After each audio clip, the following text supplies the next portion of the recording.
Hello, everyone, and welcome back to the Daily English Lab podcast. And I'm so happy you're here to practice your English listening today. Learning a new language can feel tough, I know, but it's also incredibly rewarding. You're already doing a great job just by showing up, ready to learn. Just imagine, you just learned a fantastic new English word.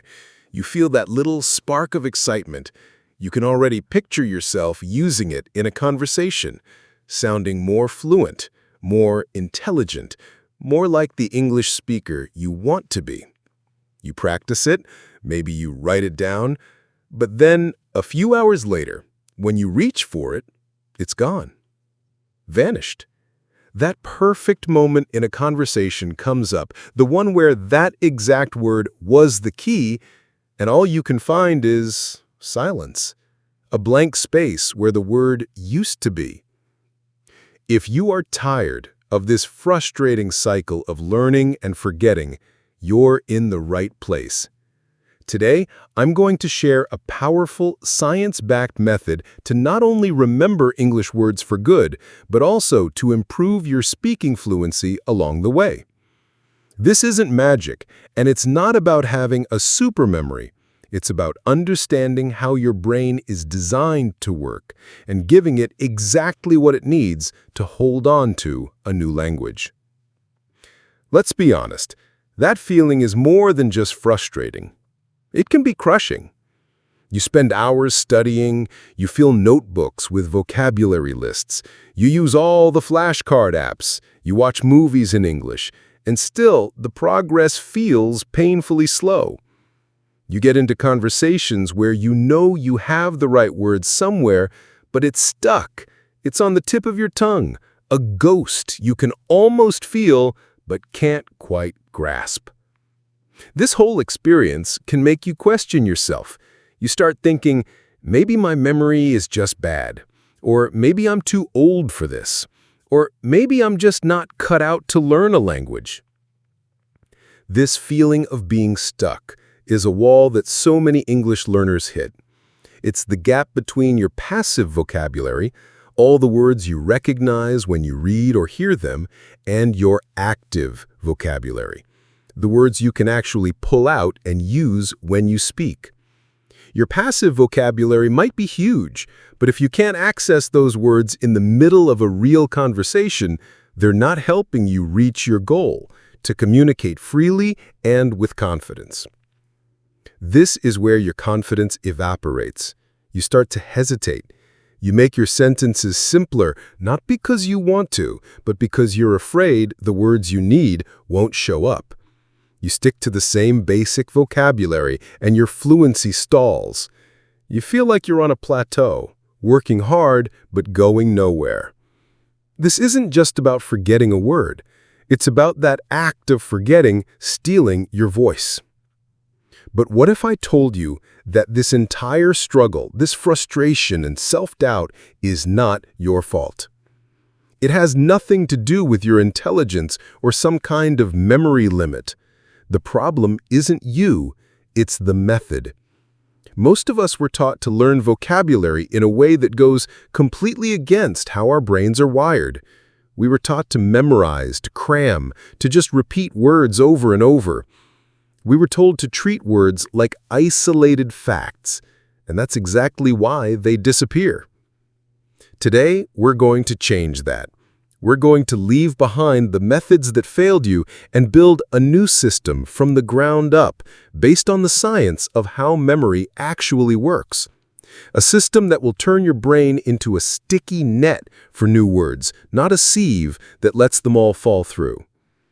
By the end of our time together, you'll have a clear, actionable plan to learn a new English word and know that it'll be there for you, not just tomorrow, but next year.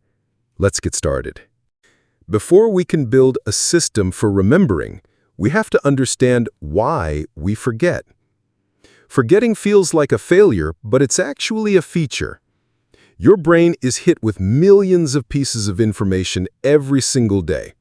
The color of a car that drove by, a name you heard for 2 seconds, a headline you scrolled past. If your brain held on to every single detail, it would be completely overwhelmed. So it has to choose what's important and what's junk mail. This process was famously studied by a German psychologist named Hermann Ebbinghaus back in the 1880s. He discovered something called the forgetting curve, and trust me, it's dramatic. Ebbinghaus's research showed that if we don't do anything to reinforce a memory, we forget things at an incredible speed. Within just 1 hour, you can forget up to 50% of new information. After 24 hours, that can jump to 70%. And after a week, you might only hold on to about 25% of what you learned. Think about that. You spend an hour learning 20 new English words. The next day, 14 of them could be gone. A week later, you might only have 5 left. That's not you failing, that's the forgetting curve in action. It's a natural, predictable process. Your brain, trying to be efficient, sees these new, random words and flags them as unimportant. It's like cleaning out your inbox. If an email isn't starred or put in a folder, it gets swept away with the daily clutter. So why does this happen? Your brain decides what's important based on a few signals. Is this new information connected to something I already know? Is it emotionally important? And, most critically, am I actually using it? When you learn a new word by just reading a definition from a list, you're giving your brain almost no signals that this word matters. It's just a random piece of data. There's no context, no emotion, no connection to your life. So the brain does what it's designed to do. It lets it go. Your brain is a survival machine, not a recording device. It's trying to hold on to information that helps you navigate the world. The problem with studying vocabulary using long lists is that it's like trying to fill a leaky bucket. You can pour water in all day, but the leaks, the natural process of forgetting, will make sure it never gets full. You feel like you're working, but you're not seeing the results. The secret to never forgetting English words, then, isn't to fight this curve, but to work with it. The goal is to send a clear signal to your brain every time you learn a new word. The signal needs to say, hey, this one is important. This isn't junk mail. Star this. We're going to need it again. And how do we send that signal? That's what the system is all about. The techniques we're about to cover are designed to do one thing: interrupt the forgetting curve. To rescue a word that's on its way to being forgotten, strengthen it and weave it so deeply into your mind that it becomes a permanent part of your active vocabulary. All right, we've established that our brains are basically forgetting machines. Now let's build the system to fight back. This isn't one simple trick, it's a whole approach. I call it the 5 pillars of permanent vocabulary. If you build your learning on these 5 pillars, the words you learn will have a foundation so strong they'll never crumble. Pillar 1: deep processing and contextual learning. The first and biggest mistake people make is learning a word in isolation. You see a word, look up a translation or a simple definition, and think, okay, got it. Psychologists call this shallow processing. It's like looking at a photograph of a person versus actually meeting them. The photo gives you a general idea, but you don't really know them. Deep processing is about getting to know the word. It's about understanding its personality, its friends, and where it lives. The way we do that is through context. Never ever again just learn a word. From now on, you only learn a word in a sentence. When you find a new word, your first step isn't just to look up the definition, it's to find it in its natural habitat, a real sentence used by a real person. Let's take the word resilient. Shallow processing is Resilient means able to recover quickly. Okay, you memorized a definition. But deep processing is finding sentences that show you what resilient feels like. You might find, despite losing her job, she remained resilient and started her own business. Children are often more resilient than adults, bouncing back from illness quickly. The community was incredibly resilient in the face of the hurricane. Now, resilient isn't just a definition. It's connected to stories and emotions of strength, recovery, and spirit. You're not just memorizing, you're understanding. But to truly lock it in, you have to make the context your own. You need to connect the word to your life. Your most powerful memories are personal. So after you see how others use it, create a sentence about your life, your experiences, your feelings. Maybe you think about a time you faced a challenge. You could write, "After failing my first exam, I had to be resilient and study harder for the next one." Or maybe think of someone you know. "My grandmother is the most resilient person I know." Feel the difference? That word is now anchored to a real memory in your mind. It's part of your story. Your brain, which is always scanning for personally relevant information, now sees this word and thinks, "Aha, this relates to me. This is important." You've taken a foreign object and made it your own. This is the foundation. Pillar 2, Spaced Repetition System, or SRS. So you've processed the word deeply. You've connected it to your life. But even the strongest first impression can fade. This brings us back to that forgetting curve. We need a smart way to review the word, to keep telling our brain, "Hey, remember this, it's still important." This is where the spaced repetition system, or SRS, comes in. It's probably the single most powerful technique for moving information into your long-term memory. The idea is simple. SRS is a method that schedules a review for you at the exact moment you're about to forget something. Imagine you learn resilient today. You know the memory is already starting to fade, so you need to review it soon, maybe tomorrow. When you review it and remember what it means, you've basically hit reset on the forgetting curve. But this time, the curve is less steep. The memory is stronger. You don't need to review it again tomorrow. You can wait a few days. Your SRS schedule might look like this. Review after 1 day. Review after 4 days. Review after 10 days. Review after 25 days, and so on. The time between reviews gets longer and longer. You review the word just as it's starting to slip, forcing your brain to work a little to retrieve it, which strengthens the mental path to that memory. It's like forging a trail in a forest. The first time is tough, but every time you walk it, the path gets clearer and easier to travel. SRS does that for the connections in your brain. Now, you don't have to manage this with a messy calendar. There's amazing software that does it for you. Anki is a popular free option. Apps like Memrise or Quizlet also use spaced repetition. You make a digital flashcard. On one side, you put your personal sentence with the new word, and on the other, the definition. The software then manages the whole schedule.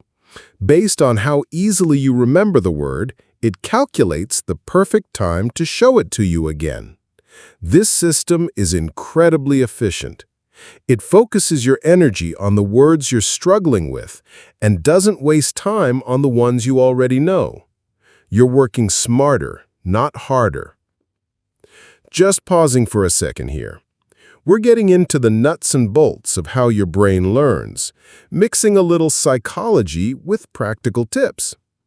If this systematic approach is making sense to you, if a light bulb is going on right now, then hit that subscribe button and ring the notification bell. This is what we do here: offer clear, actionable strategies to help you build real fluency. Your support helps this channel reach more learners just like you who are tired of being stuck. Thanks. Now let's get back to the pillars. Pillar 3, active recall. So we have our deep processing and our spaced repetition schedule. But how you review the word is incredibly important. This brings us to Pillar 3, active recall. There are two ways to review, passively and actively. Passive review is what most of us do. We look at a list of words and their definitions. We read them over, we nod and say, "Yep, I know that one."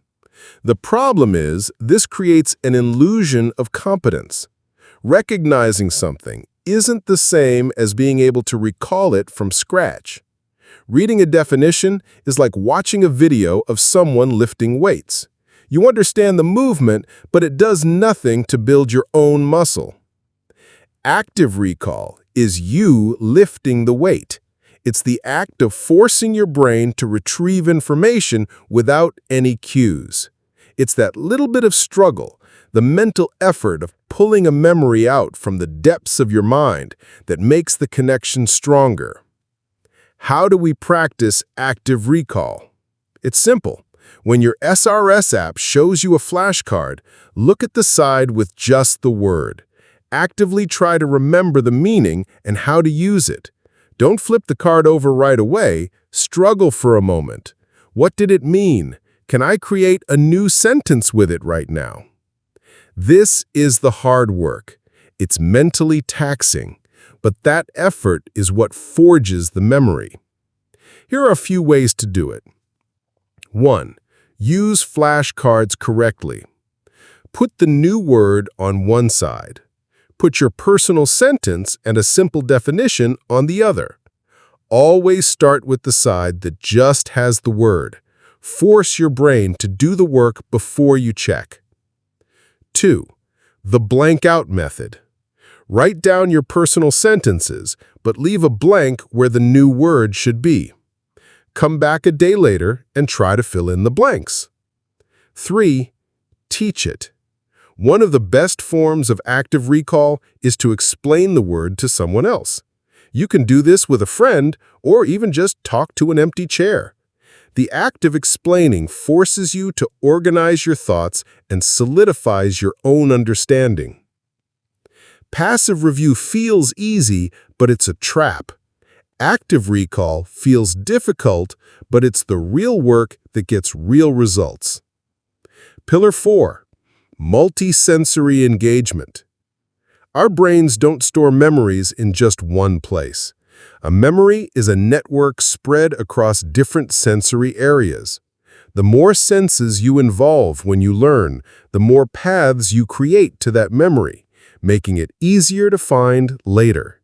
This is our 4th pillar, multisensory engagement.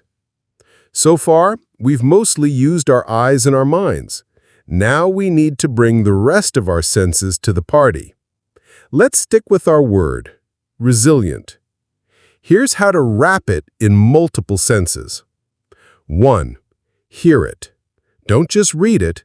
Go to an online dictionary and listen to the pronunciation. Hear how a native speaker says it. Resilient.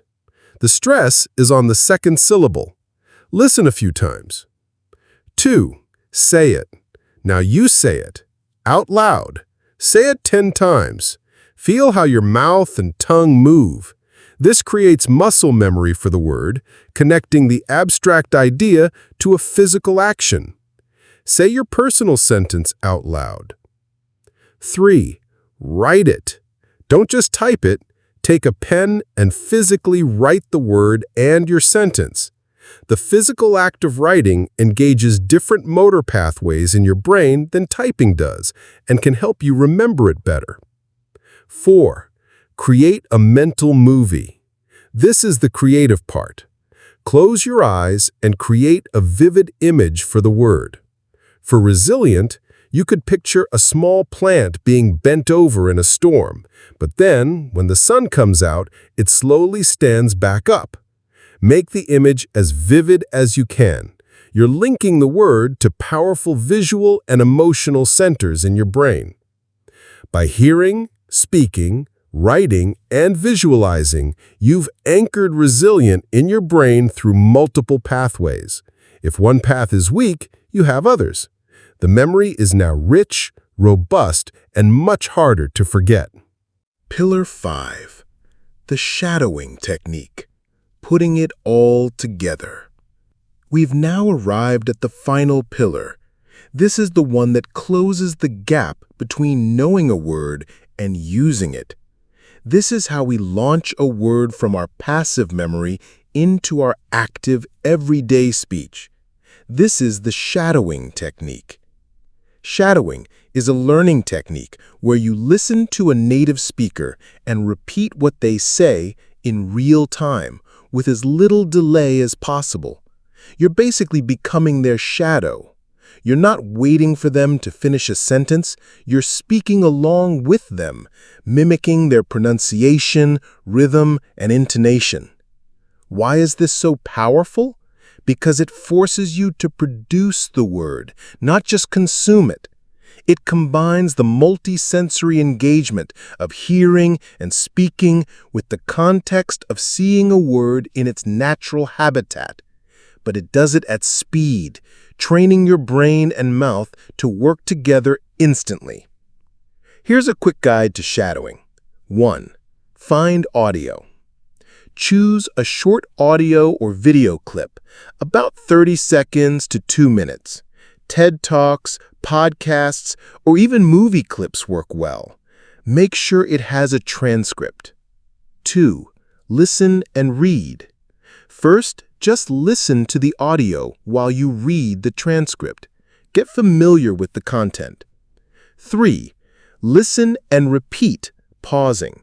Now, listen to the first phrase, pause the audio, and repeat it out loud. Try to copy the speaker exactly. Do this for the whole clip. 4. True shadowing. This is the challenge. Play the audio again, but this time, don't pause. As soon as the speaker starts, you start. Try to stay just a fraction of a second behind them, like an echo. This will feel awkward at first. You'll stumble over words. That's normal. The goal isn't perfection, it's the attempt. By shadowing, you're not just learning what resilient means. You're practicing saying it in a sentence with the right rhythm and tone. You're building the muscle memory you need to use new words automatically in conversation without hesitating. Just 5 to 10 minutes a day can make a huge difference. So, there you have it, the 5 pillars to help you never forget English words again. 1. Deep processing and context. Connect every word to a personal experience. 2. Spaced repetition, SRS. Review words at the right time to beat the forgetting curve. 3. Active recall. Force your brain to retrieve information to build strong memories.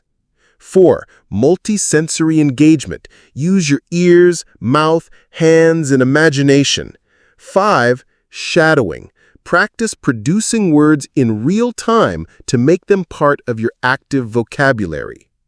This isn't just a list of tips. It's a system where each part supports the others. Forgetting words isn't a personal failure, it's a method failure. You don't have a bad memory, you've just been using a leaky bucket. Now you have a blueprint for a bucket that actually holds water. My challenge to you is this. Start small. Choose one new English word today, just one, and take it through all 5 pillars. Find it in context. Create a personal sentence.